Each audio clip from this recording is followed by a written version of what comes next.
one of the things I want to quickly go over with you guys. Some of you guys haven't shot a buck during the rut before, so you're going to be in for a nasty surprise if you don't understand what tarsal glands are. All right, so you're going to notice this dark spot on the inside of the hind legs. It's called the tarsal gland.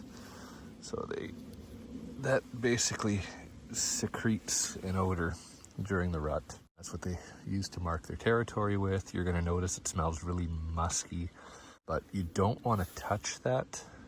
Ideally not without gloves. Well, ideally not at all.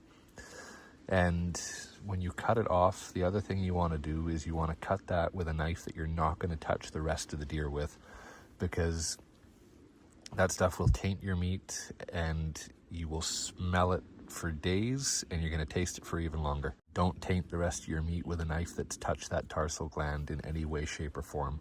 So what I've done is I've got kind of a cheap old Eastman knife.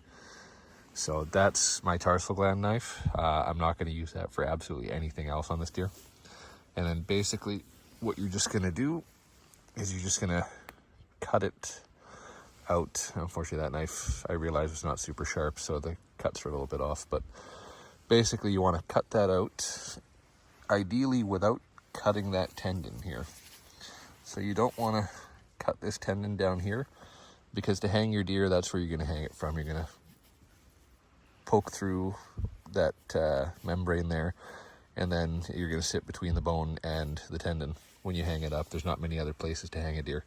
So ideally you don't want to cut through that when you cut this off, so be careful with that.